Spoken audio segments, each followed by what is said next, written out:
কিন্তু আমাদের একটা বিরাট দেশের আয়ের উৎস প্লাস ঢাকার পরেই যেটার ইম্পর্টেন্স এটা হলো চট্টগ্রাম।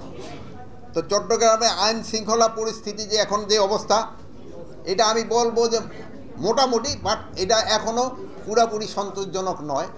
এটা সন্তোষজনকের জন্য আমরা চেষ্টা করতেছি, হয়তো সন্তোষজনক হওয়ার পরে এক সময় ভালো হবে। তো আইন শৃঙ্খলা পরিস্থিতি যে কোন সময় ভালো ছিল এটা হয়তো আপনারা হয়তো বলতে পারবেন যে কোন সময় খুবই ভালো ছিল, বাট এটা নিয়ে আপনারা সব সময় বলেন যে আইন শৃঙ্খলা পরিস্থিতি ভালো না, বাট কোন সময় ভালো ছিল ওইটাও আপনারা বলেন না। এবার যে পূজার সময় এত ভালোভাবে একটা পূজা হয়ে গেল, এটাও কিন্তু আপনারা একটু কম বলছেন। আমরা যতটা এক্সপেক্ট করছি অতটা কিন্তু বলা হয় নাই, কিন্তু আরও একটু বেশি বলা দরকার ছিল আপনাদের তরফ থেকে। অন্য দেশের উস্কানি তো আপনিও দেখতেছেন, আমি এই যে প্রথমই তো বললাম কী হারে মিডিয়া পার্শ্ববর্তী দেশ আপনার সম্বন্ধে বলে, দেখতেছেন না? জাহাজটা আসছে কোথা থেকে? মিডল ইস্ট থেকে আসছে।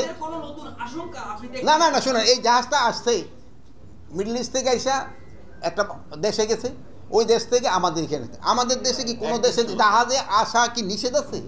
কোনো দেশের জাহাজ আসা আমাদের দেশে, আমরা সবার জন্য তো আমাকে বন্দর উন্মুক্ত। অন্য দেশের জাহাজ আসছে অসুবিধা কি? আমার খালি একটা দেশের জাহাজ আছে, আমরা কি কারো কাছে বন্দি নাকি? আমি যে খালি তারই সেবা করব? আমার দেশ ওপেন, সবার জন্য খোলা।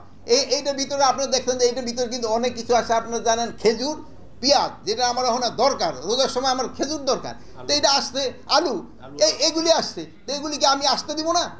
তো এইটা যারা রটাচ্ছে তারা আমাদের দেশের শত্রু, যারা এটা